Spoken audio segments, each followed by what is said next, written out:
દેશભરમાં પ્રજાસત્તાક દિવસની ઉજવણી કરવામાં આવી રહી છે ત્યારે સુરતના એમપી લીલિયાવાલા શાળામાં 76મા પ્રજાસત્તાક દિવસની ઉજવણી કરાઈ છે ત્યારે શાળાના ટ્રસ્ટી ધ્રુવીન માલવિયા દ્વારા ધ્વજવંદન કરવામાં આવ્યું હતું।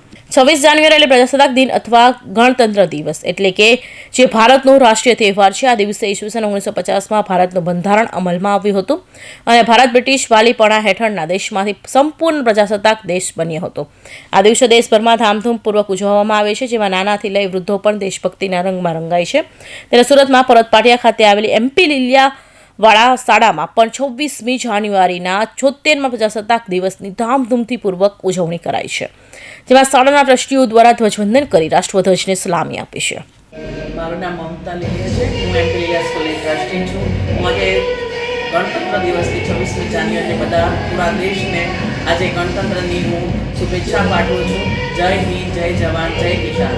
આજે અમારી સ્કૂલમાં ઇનર ક્લબ તરફથી એમના પ્રેસિડેન્ટ ડૉક્ટર ઇલા મેઘાણી, હું વાઇસ પ્રેસિડેન્ટ છું તથા અમારા ઇનર ક્લબના ઘણા બધા મેમ્બરો આજે હાજરી આપી છે।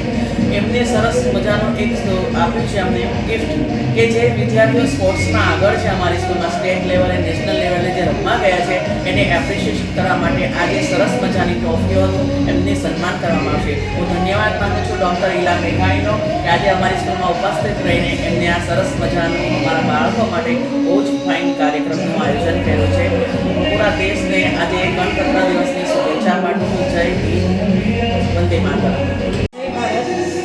ઇનરવિલ ક્લબ સુરત ઈસ્ટના પ્રેસિડેન્ટ ડૉક્ટર ઇલા મેઘાણી આજે 26મી જાન્યુઆરી એટલે કે રિપબ્લિક ડે, આજના આ દિવસે આપણે બંધારણ અને કાયદાઓ નક્કી થયેલા જેમ કે આપણે સૌ જાણીએ છીએ અને તેને વારંવાર યાદ કરીએ અને આજે આ 76મો પ્રજાસત્તાક દિન આપણે ઉજવીએ છીએ।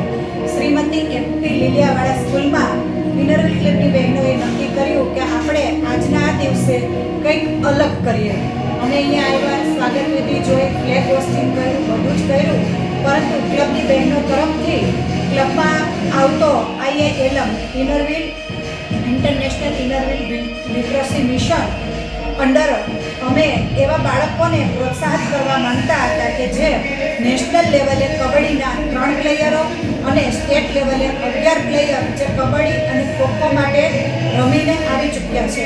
આવા પ્લેયર્સને અમે એક શીલ્ડનો મોમેન્ટો આપીને એપ્રિશિએટ કરવા માંગીએ છીએ અને આજે અમે આ લોકોને એક મોમેન્ટો પોતાના નામ સાથે પોતાના ઘરમાં કાયમ માટે યાદગીરી રહે કે કયા ગેમમાં કયા લેવલે એ લોકો રમીને આવ્યા એ કરી અને બાળકોને પ્રોત્સાહિત કર્યા કે વધુમાં વધુ બાળકો રમત જગતમાં આગળ વધે અને દેશને આગળ લાવે।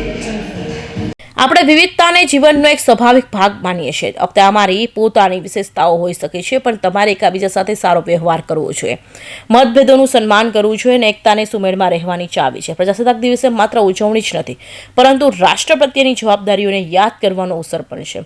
જો તમારું કુટુંબ ના ખુશ છે તો તમે ખુશ નહીં રહી શકો।